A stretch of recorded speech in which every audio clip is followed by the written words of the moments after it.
ligações intermoleculares. Na aula passada nós vimos os conceitos de polaridade das ligações, vimos um pouco de geometria, né? A gente treinou um pouquinho de geometria na última aula e hoje a gente vai para as ligações propriamente ditas.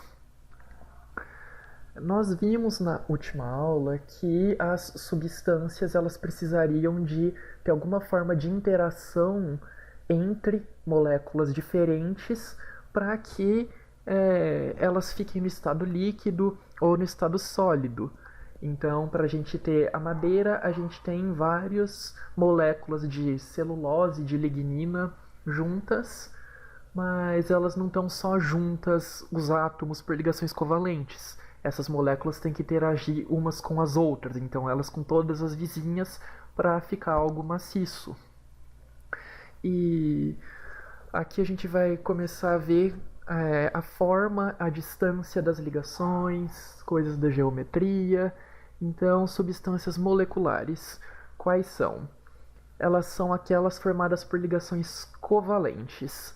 Geralmente, pelo menos enquanto eu estava montando a lista de vocês, eu até coloquei um tipo de glossário, tipo um dicionário no começo da lista, porque cada vestibular acaba chamando de um jeito.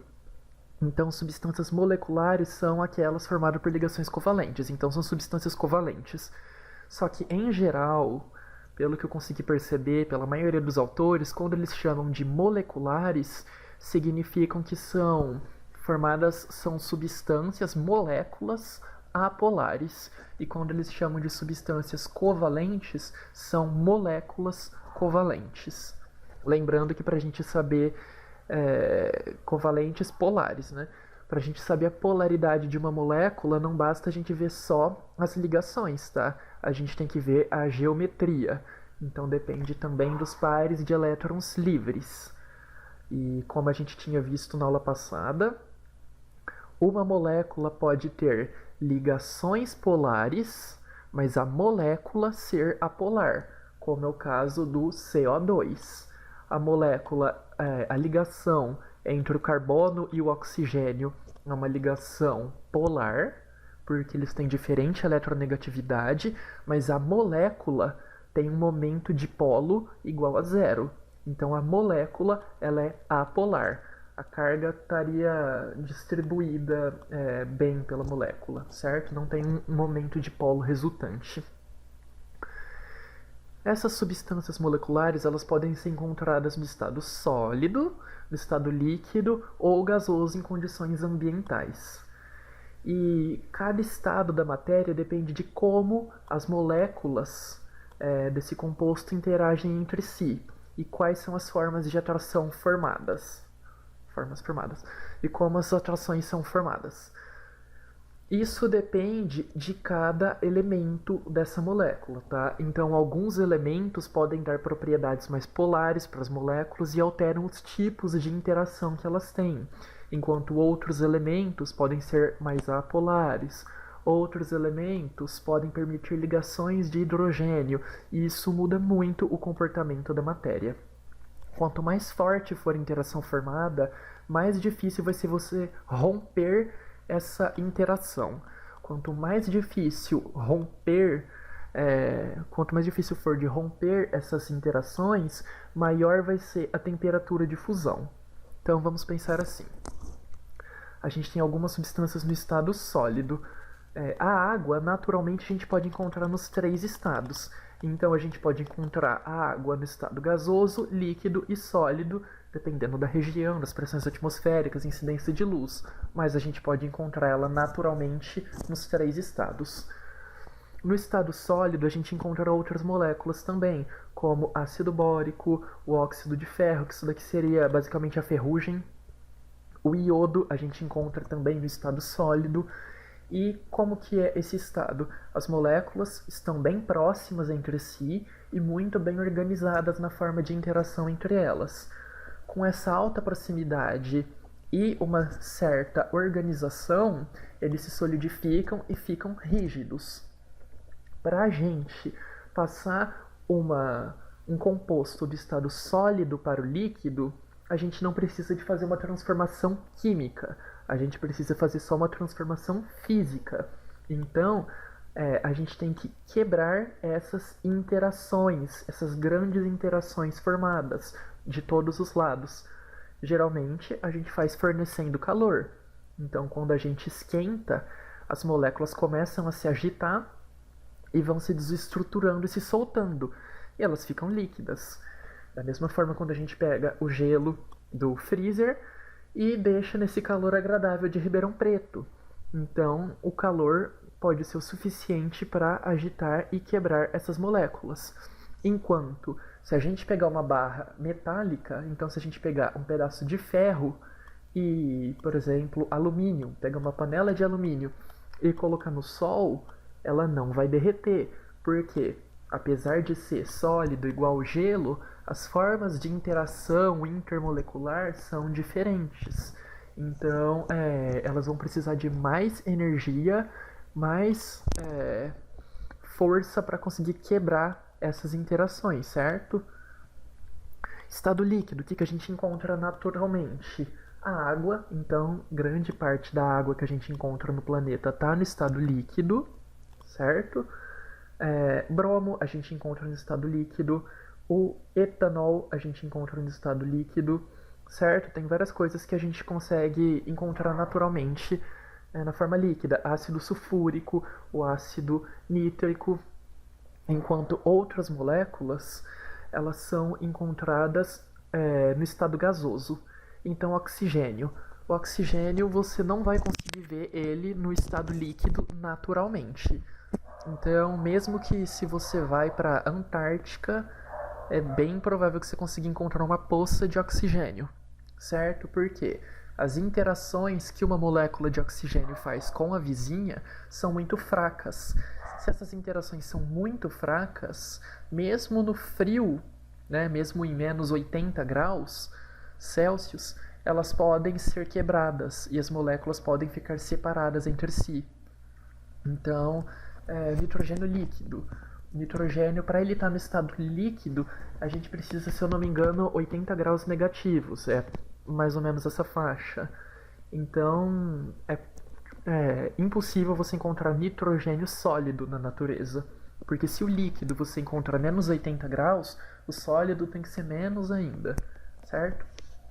Então, vamos entender o que diferencia esses compostos. Por que o oxigênio a gente encontra como gás e não como líquido? O que diferencia eles? Nós temos alguns tipos diferentes de interação. A primeira que a gente vai falar é a dipolo permanente, ou também conhecida como interação dipolo-dipolo. Essa é uma interação intermolecular, ou seja, entre moléculas diferentes. O que a gente tinha visto antes eram as intramoleculares, que era ligação covalente, ligação iônica, ligação metálica, covalente dativa. Essas são as intermoleculares. Então, quando que a dipolo permanente acontece? Quando a gente tem uma ligação polar. Então, nós tínhamos visto na última aula que se a gente juntar elementos com eletronegatividade diferente, o elemento mais eletronegativo, que no caso é o cloro, por causa da musiquinha que a gente decorou, o cloro vai puxar mais os elétrons do hidrogênio. Então ele vai criar como se fosse um polo negativo. Por quê? Porque ele está concentrando mais os elétrons, porque ele puxa esses elétrons devido à eletronegatividade. E o hidrogênio vai ficar como um polo positivo, então vai ser uma molécula polar. Essas moléculas polares, nós tínhamos visto a questão da densidade dela. Então, onde estava azul era onde tinha menor concentração de elétrons, e quanto mais vermelho ficava, quer dizer que mais elétrons ficava lá. Então, é o elemento mais eletronegativo, que está nessa parte vermelha, porque ele puxa mais os elétrons. O que acontece no dipolo permanente? Ou dipolo-dipolo, é a mesma coisa. É muito fácil de entender. Como um lado é praticamente positivo e o outro é praticamente negativo por causa da polaridade, a parte negativa de uma molécula vai atrair a parte positiva da molécula vizinha. E eles vão interagir entre si. igual, mas é bem parecido com o que a gente tinha visto nos cristais de sal. Então a parte positiva atrai a parte negativa da molécula vizinha. E aí eles conseguem interagir entre si. Essa ligação dipolo é uma ligação razoavelmente forte. Por quê? Porque você tem polos, então você tem uma atração eletrostática. Aqui tem a forma que o livro representa. Então, aqui em verde seria o átomo de cloro, e em branco seria o hidrogênio, do HCl. Então, o hidrogênio de uma molécula é atraído pelo cloro da outra e etc. Isso quando ele está na forma de HCl mesmo, tá? Quando ele está em ácido clorídrico concentrado. Ácidos vocês já devem saber que se a gente põe em água eles podem dissociar. Então aí ficaria H hidrogênio livre e Cl menos livre, certo? E aí ainda seria mais ou menos a mesma interação, positivo atraindo negativo atraindo positivo. Eu acho que essa é bem fácil de entender. E a gente também, dentro desse dipolo permanente, a gente pode ter as interações íon-dipolo. Como que funciona? É quando a gente tem uma molécula iônica e a vizinha é uma molécula neutra. Então, se a gente tem HCl livre em água, nem todas... Vamos pegar um ácido fraco. Então, se a gente pegar o vinagre, né? O vinagre é um tipo de ácido acético, um tipo de ácido fraco, ácido orgânico fraco. Nem todo esse ácido dissocia em água, por isso que ele é fraco. Então, algumas moléculas soltam o H+, ficando dissociadas, e outras não. Esse H+ de uma molécula livre é um íon formado, certo? Um cátion. Ele pode ser atraído pela parte negativa de outro ácido acético. Então, forma uma interação entre um íon e um dipolo. Íon dipolo é meio difícil da gente ver na questão de vestibular, mas pode ser cobrado. E ela é pouquinho mais forte que a do dipolo permanente. Por quê? Porque já é um íon, então ele já tem uma carga definida. O dipolo, por mais que esteja concentração de carga, ela não é tão bem definida assim. Segunda força. Dipolo induzido, dipolo instantâneo, ou forças de dispersão de London, ou forças de London, e muitos chamam de interação de Van der Waals. Todos esses nomes, que acaba até confundindo, são formas de interação entre moléculas que ocorrem quando as moléculas são apolares. Então são interações mais fracas. Ela não depende da polaridade, mas do tamanho da molécula. Então, O2. A gente sabe que o O2 é um gás e é uma molécula ligada covalentemente entre si. Como dos dois lados são o mesmo elemento, tem a mesma eletronegatividade. Então a molécula é apolar. Se ela é apolar, ela não vai ter uma carga. Então, a distribuição de elétrons vai ser parcialmente igual. O que acontece? Como eu disse, ela é parcialmente igual. Em alguns instantes, em vez das cargas negativas ficarem super bem distribuídas nessa molécula, os elétrons podem, por um momento, se concentrar de um lado. E quando ele se concentra de um lado, esse lado fica mais negativo, e o outro lado fica com uma carga parcial positiva. E com o tempo isso vai invertendo, então um lado está negativo, o outro está positivo, vai invertendo de acordo com a distribuição de cargas. Então é um lado um pouquinho negativo e o outro lado um pouquinho positivo. Não é como aquele dipolo-dipolo que a gente viu, certo? As interações são bem mais fracas. Como aqui no caso dessa molécula de O2, junto com uma molécula de água. Quando acontece de, momentaneamente, os elétrons estarem mais de um lado do que do outro e cria um dipolo positivo, mesmo que fraco, a parte negativa da água, que seriam os pares de elétrons livres, vão atrair a parte positiva do oxigênio. Então, cria uma interaçãozinha, mesmo que fraca, existente. Geralmente, as moléculas apolares que são ligadas por essa força costumam costumam ser gases. Então, por isso que o nitrogênio, o cloro, o oxigênio, na natureza a gente vê eles em forma de gases. Por quê? É N2, F2, Cl2, O2. São sempre moléculas apolares. E aí a forma de interação delas é por esse dipolo induzido. Então, quando esse lado fica mais negativo, concentra mais as cargas, se tiver uma molécula igual do lado, ela vai ficar mais positiva, porque esse negativo vai empurrar os elétrons da molécula vizinha mais para a esquerda, certo? Então é um dipolo induzido, acontece em um momento ele induz nos outros. Aqui, o O2, o ponto de ebulição dele é 183 graus negativos. Então você precisa esfriar muito, muito, muito para você ter oxigênio líquido. Claro, sem mexer com a pressão, né? Então a gente já viu aqui que, apesar dela criar dipolos momentâneos, a molécula ainda é apolar, ela ainda é neutra. Então aqui, uma molécula induzindo a formação de cargas nas outras. Então a parte positiva interage com a parte negativa, até que ocorre um momento que a distribuição de cargas pode se inverter. Então aqui fica positivo, aqui negativo, e aí vai invertendo de todas. Todas vão se rearranjando eletronicamente para elas conseguirem interagir.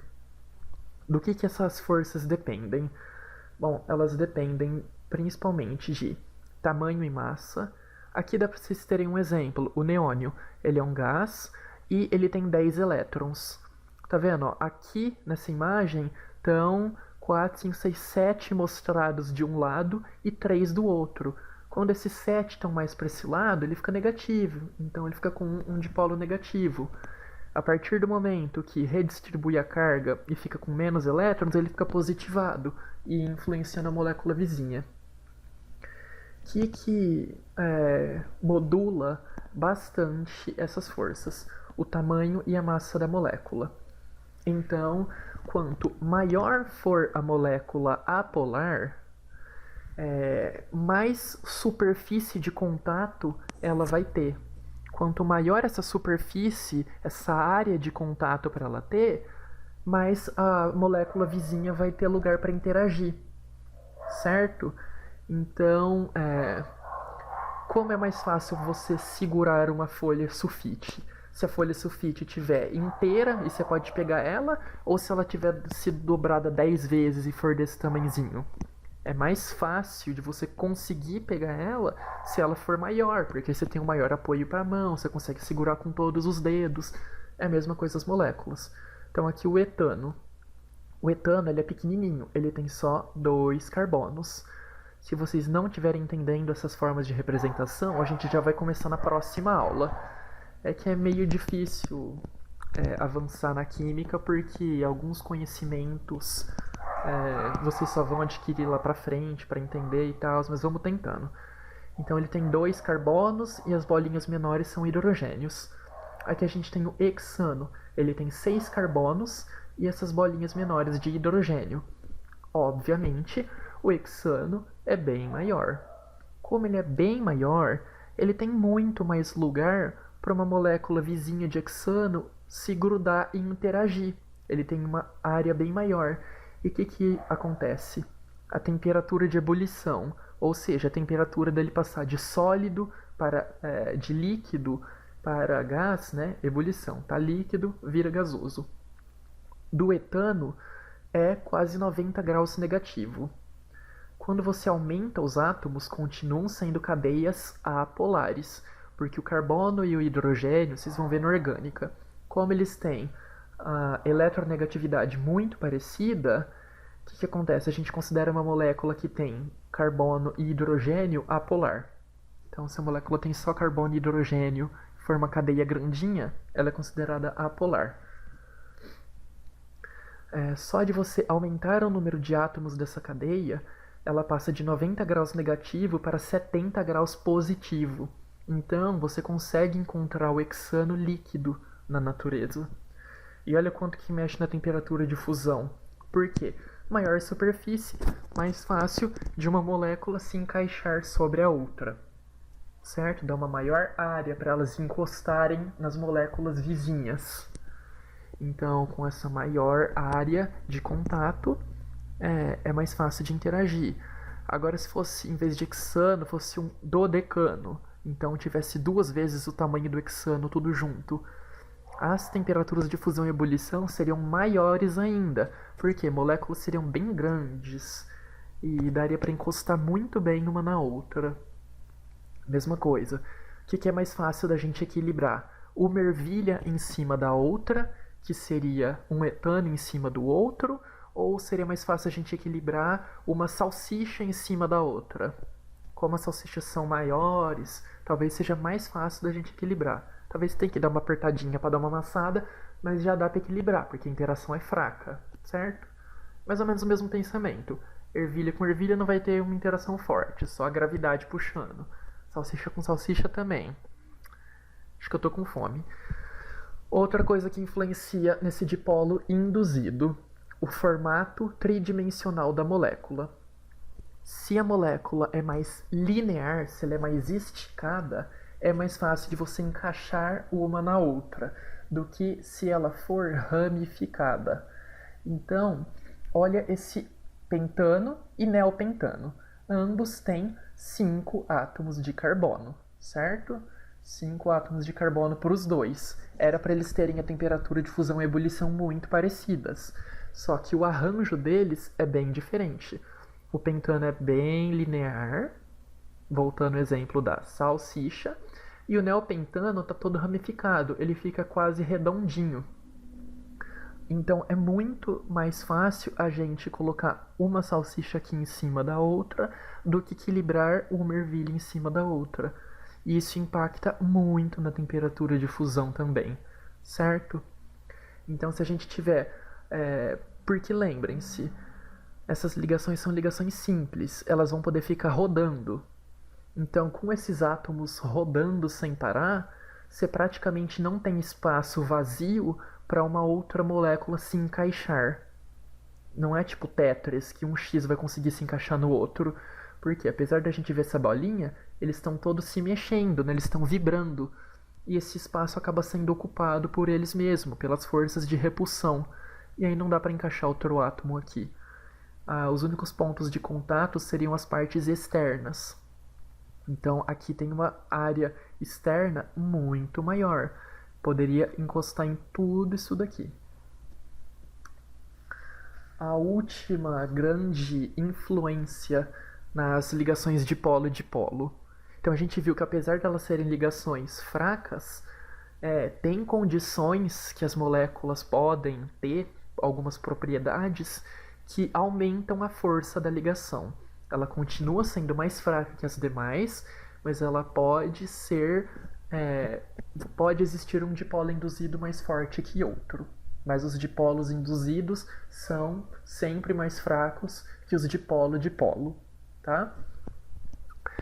A terceira modalidade, né, que influencia é a polarizabilidade. Uma palavra muito grande que depois eu vou pedir para vocês soletrarem ao vivo. O que significa? Quando os elétrons de uma molécula estão muito presos, por exemplo, aqui no CF4, que é um átomo que tem átomos de flúor bastante eletronegativos, então os elétrons do carbono estão todos presos aqui nos flúors. Tem uma baixa intensidade no dipolo induzido, certo? Agora aqui são praticamente átomos de mesma polaridade. Os elétrons estão mais livres, eles estão um pouquinho mais soltos, eles podem ir para o lado e tal, podem se divertir lá. Aqui não, tá tudo preso em casa, trancado de quarentena. Aqui é depois que já tá afrouxando a quarentena, esse daqui vai no mercado rapidinho, volta de máscara, né? Então eles não estão tão presos. Se eles não estão tão presos, é mais fácil de criar uma pequena polaridade momentânea. Então, se eles estão mais soltos, é possível que mais elétrons venham para o mercado que está aqui na direita. Com mais gente aqui no mercado, aqui fica mais negativo, fica mais fácil de catar o vírus. E aqui fica mais positivo. Agora o CF4 não, O CF4, os elétrons estão muito presos, está tudo trancado em casa de castigo. Não tem como eles estarem mais concentrados de um lado ou do outro. Então, quanto menos átomos eletronegativos tiver, mais polarizável é a molécula. E se ela for muito polarizável, é mais forte as interações de polo induzido dela. Então, aqui, CF4, 128 graus negativos de temperatura de ebulição. Já o propano, que pode ter essa flexibilidadezinha, já é 42 graus positivos. Então é uma diferença bem grandinha, são o quê? 170 graus de diferença, né? Para os dois se saírem do estado líquido para o gasoso, só por causa dessa mobilidade maior dos elétrons. E é claro, se você vê o propano, ele é um pouquinho mais comprido do que o tetrafluorcarbono, então ele tem uma maior área de contato. Além disso, olha o tetrafluorcarbono. Ele é bem ramificado aqui. Então, ele é pouco linear. Se ele é pouco linear, ele é mais globular, ele é mais bolinha, é mais difícil dele estabelecer o contato. Então aqui a gente vê um exemplo claro. A molécula é mais polarizável, ela é mais comprida e ela é linear. Então todas essas três propriedades contribuem muito para que isso aconteça, né? Dela ter esse ponto de fusão e ebulição mais elevados. Uma coisa que é muito interessante a gente pensar. As moléculas, elas não interagem só por uma força, tá? Elas podem interagir por várias forças. Então aqui, o 1-propanol, ou propan-1-ol, e o 1-butanol.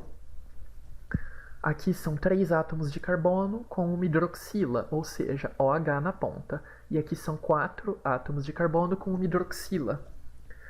Essa parte aqui é um pouco mais polarizável do que essa, certo? Então, essas partes mais carbônicas, mais apolares, vão fazer interação de dipolo induzido umas com as outras. Então, aqui vai encaixar com a de baixo na mesma posição. Só que aqui a gente tem um OH. Se vocês lembrarem, e se não lembrarem a gente vai ver logo em seguida, existem ligações chamadas ligações de hidrogênio, que são feitas entre os átomos de FON, flúor, oxigênio ou nitrogênio com hidrogênios. E essas são ligações muito fortes comparadas a essas outras ligações intermoleculares.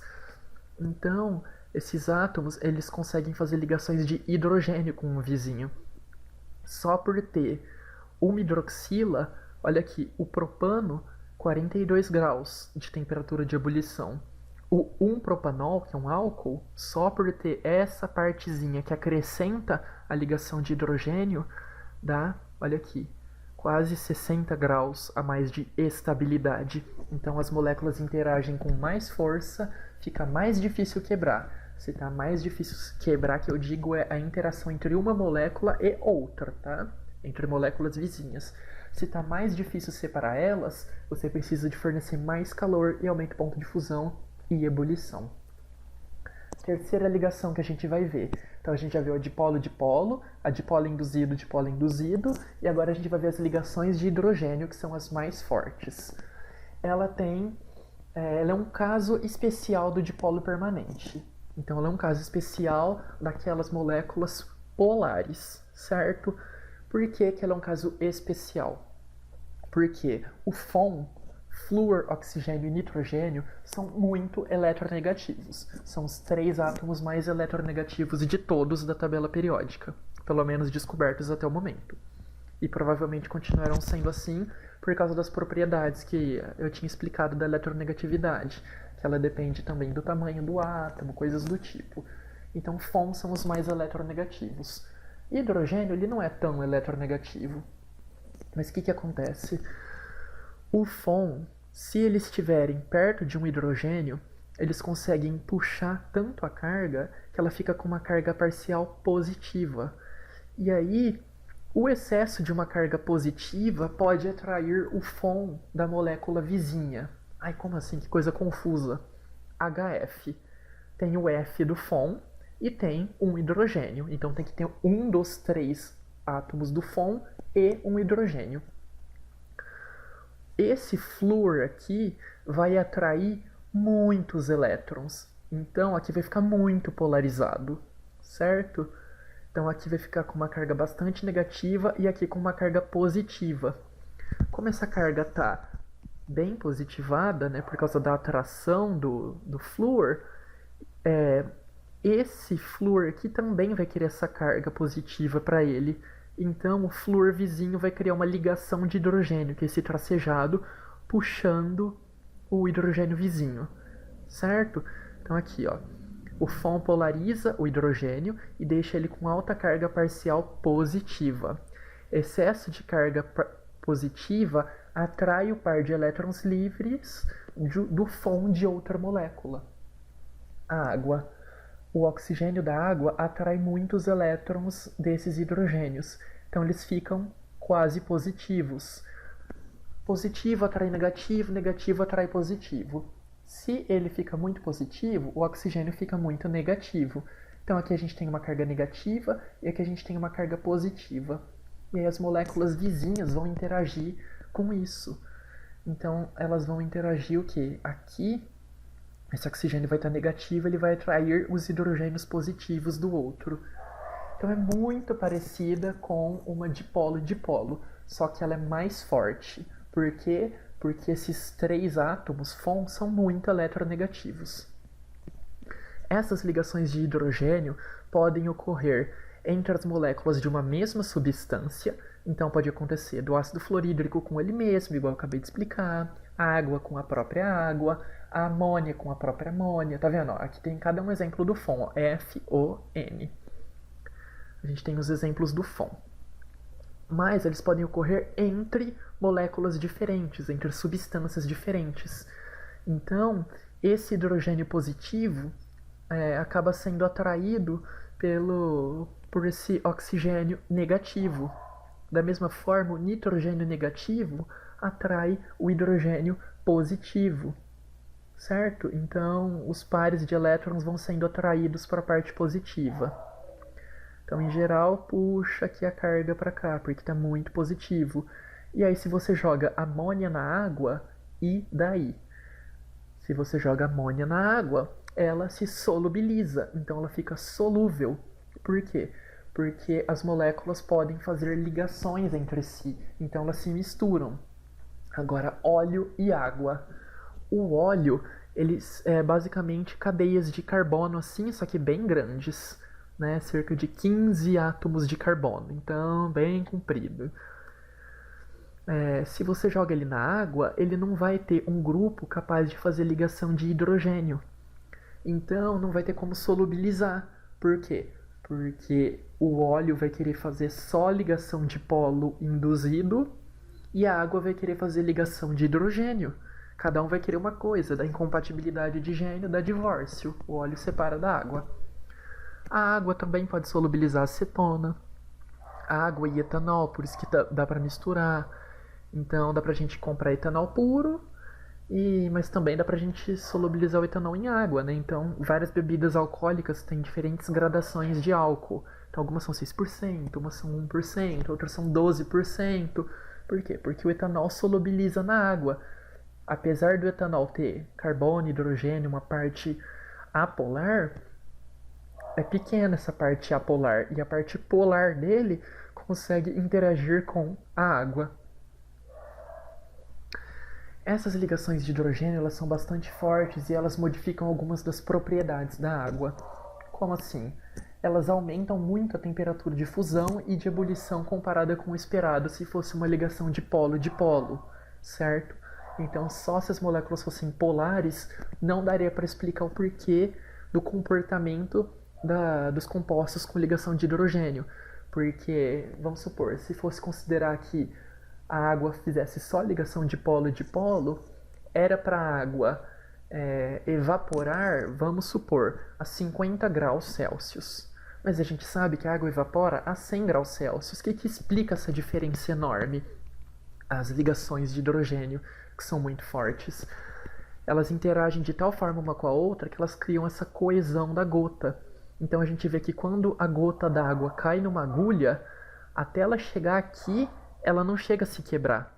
Ela se separa no meio, mas olha a interação entre as bordas da gotícula de água. São interações bem fortes dessa ligação de hidrogênio. Da mesma forma, essas ligações de hidrogênio, elas permitem a tensão superficial da água. Então, elas dão uma força na superfície da água. Quando todas elas interagem, a água cria uma resistência no topo, que a gente às vezes pode até apertar um pouquinho sem se molhar, que é o que alguns insetos conseguem fazer.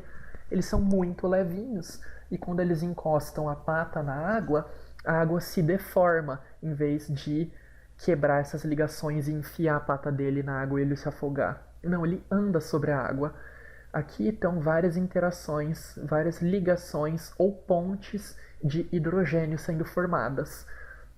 Então, são várias pontes formadas para todos os lados, tá vendo? Aqui forma 90 graus, então todos os ângulos elas vão se formando na água. E aí cria um grande ponto de interação, que o inseto consegue pôr a pata, a água se deforma, mas as ligações são tão fortes que elas não quebram. Elas apenas ficam entortadas assim, então expulsa um pouco de água para o lado, mas aqui embaixo fica junto. A ligação de hidrogênio também ela é responsável pela formação do gelo e a explicação do gelo ser menos denso que a água. Eu acho que eu tenho um slide em seguida que fica fácil de explicar. E elas são cruciais para a nossa vida, porque elas formam a união das duas fitas de DNA. A gente tem duas fitas de DNA com as bases nitrogenadas. E a gente sabe que adenina interage com timina e guanina com citosina, certo? A e T com duas ligações de hidrogênio, C e G com três ligações de hidrogênio. Isso gruda uma fita de DNA na outra, porque se elas ficassem separadas, elas não teriam muita funcionalidade para nós. Então elas são muito importantes para a vida. Além disso, não são só insetos bem pequenos que conseguem andar sobre a água. Então a gente vê que algumas aranhas, se alguém quiser ser cineasta e fazer um filme de terror, eu recomendo, eu acho que é um pouco original, aranhas que correm sobre a água. Não é só porque as aranhas estão assim na água que elas ficam assim o tempo inteiro. Tem espécies de aranhas aquáticas. Então tem espécies de aranhas que realmente andam sobre a água, algumas conseguem mergulhar para caçar insetos. Outras estão aqui só porque caíram lá, mas já é uma boa para elas que elas não se afogaram. Então olha aqui, dá pra gente ver a deformação na superfície da água, mas sem a aranha afundar. Então olha aqui o tanto de deformações, tanto de bolinhas de deformações. E aqui a gente vê que a aranha não está encostando a água nesse ponto, então não deforma a água. Essa deformação é por causa das pontes de hidrogênio formadas. Por que o gelo flutua? Quando a água está líquida, as moléculas de H2O podem interagir, fazer pontes de hidrogênio para todos os lados e elas vão fazendo e desfazendo sem parar. Então é como se tivesse muita gente numa festa e todo mundo tivesse que cumprimentar todo mundo. Chega, oi, tudo bem? Aí já vira para cumprimentar o próximo. Oi, aí, beleza? Vão formando as interações de hidrogênio.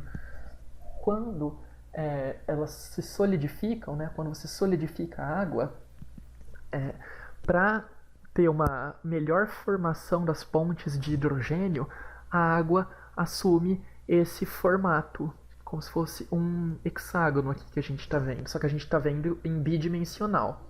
Na verdade, isso é 3D, então várias camadas são formadas. E esses vários pontos de interação entre a água fixos, esse oxigênio tendo par de elétrons atraído por esse hidrogênio, e esse oxigênio, par de elétrons atraído por esse hidrogênio, vão formando essa malha que cria um grande buraco, como se fossem pequenos poros no gelo.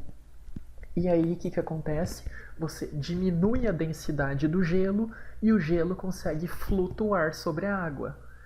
Por que a maioria dos outros compostos, a forma sólida é mais densa que a líquida? Porque eles não se organizam assim. Eles só se empacotam de uma forma bem mais próxima. Não cria esses espaços vazios no meio. Então o gelo flutua porque ele tem esses espaços vazios no meio, o que diminui a densidade dele em comparação às moléculas da água líquida. Certo? Já estamos no slide 13, se eu não me engano vai até o 17. Se vocês quiserem, tiverem alguma dúvida, podem parar que eu consigo explicar. As ligações intermoleculares, então, a gente viu que elas podem ser mais fracas ou mais fortes.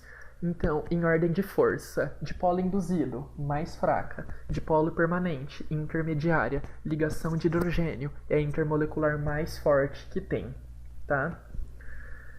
Isso não quer dizer que se uma molécula fizer uma ligação de hidrogênio só, ela vai ser mais estável que uma outra que faça 10 ligações de dipolo induzido, tá? Uma coisa que a gente tem que ver também é que isso daqui é a escala de força considerando uma interação só. Mas, por exemplo, numa molécula grande, a gente tem várias e várias interações de dipolo induzido.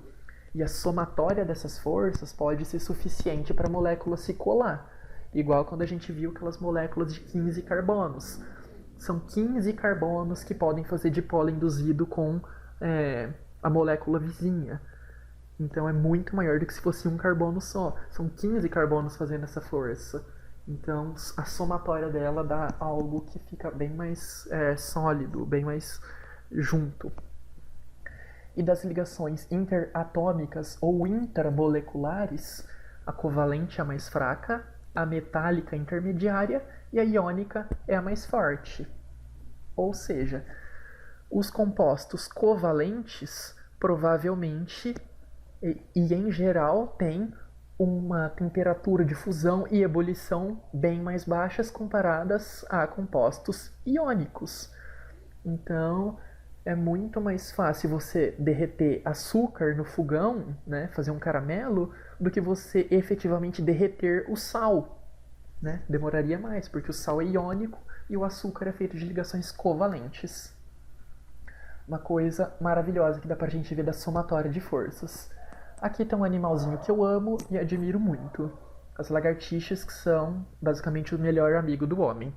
Porque elas limpam suas casas dos insetos, elas não fazem nada. Se assusta, ainda solta o rabo que pula e é meio interessante. Como que esses jacarezinhos sobem na parede? Isso tudo é por interação de Van der Waals, ou seja, dipolo induzido, interações apolares. Só que, elas não são fracas. Como que essa porcaria desse lagarto fica de ponta cabeça no teto?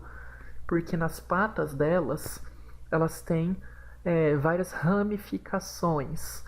Tá vendo o tanto de células aqui? Isso daqui é um dedo da lagartixa. Isso daqui são grupinhos de células e aqui são células menores que elas podem grudar. Então, a superfície de contato é muito grande, porque tudo isso daqui, inclusive esses cantinhos aqui do miolo, podem fazer interação dipolo induzido. Então, com bilhões de ligações dipolo induzido, elas têm a capacidade de grudar na parede de uma forma reversível. Tanto é que se algumas ficam bem gordinhas, elas caem do teto. Por quê? Porque aí o peso já supera a força das ligações. E é por isso que a gente não vê um jacaré grudado na parede, porque o jacaré é muito grande, ele precisaria de ter uma superfície corporal muito grande para ele conseguir subir na parede. E a lagartixa tem esse design perfeito.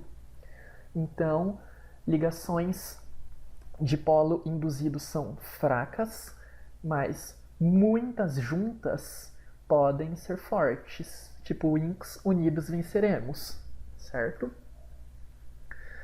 Isso influencia também nas propriedades das substâncias, então influencia na solubilidade. A gente sabe que para um sólido se dissolver em um líquido, para ele se solubilizar, ele precisa que as ligações desse sólido sejam quebradas e compatíveis com o líquido.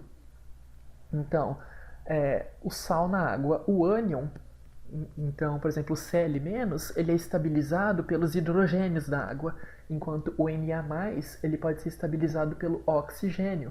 Por isso que o sal pode se dissolver na água. Então, eles têm essas capacidades, porque ambos são compostos polares, certo? Por mais que a água não esteja fazendo ligação de hidrogênio com o sal, ambos são polares e um pode dissolver o outro. Em geral, polar dissolve polar, por quê? Ele pode quebrar, desfazer as ligações do sólido e refazer na forma líquida. Apolar dissolve apolar. Então aqui, iguais se dissolvem. E aqui é só um quesito de consideração de solubilidade.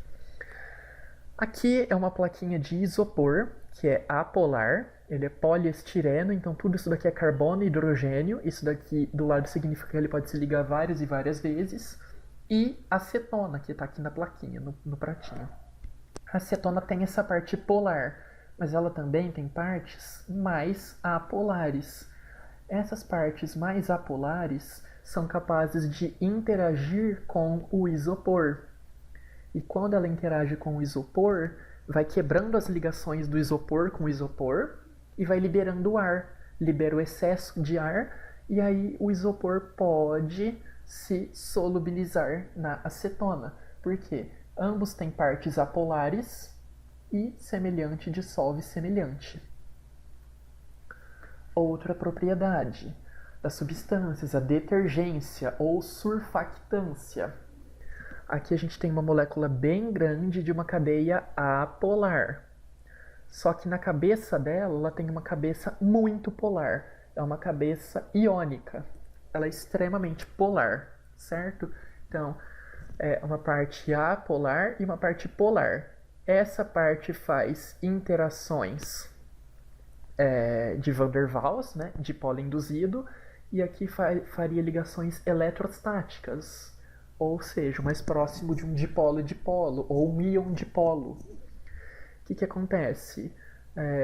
O sabão e os detergentes, a diferença em geral é que sabão é derivado de uma base de sódio ou potássio e o detergente é feito de outros compostos orgânicos aqui na cabeça polar. O que acontece? A parte apolar vai se solubilizar em coisas apolares e a parte polar em coisas polares. Por isso que se você derruba óleo na mão e passa água para lavar, não sai, porque água polar, óleo apolar. Mas se você joga detergente, a parte apolar do detergente interage com o óleo e vai grudando o óleo nele, enquanto a cabeça polar interage com a água. E aí você permite um contato entre a fase polar e a fase apolar. E aí dá para você lavar um do outro. Isso que eu tô falando aqui é bem básico porque é revisão, porque o Bud, né, o Maicon já falou que ele explicou tudo isso para vocês. Então como é só revisão, por isso que eu tô indo mais rápido. Se ficou dúvida, depois eu posso explicar de novo. E a última propriedade que a gente tinha visto era a condutibilidade elétrica, ou seja, conduzir eletricidade, fazer um fluxo ordenado de elétrons. Nós temos materiais condutores que não têm resistência à condução, então os elétrons podem passar livremente, e temos os isolantes, que dão resistência à condução. Então eles brecam a eletricidade e demora muito para a eletricidade passar e ela acaba saindo como forma de calor.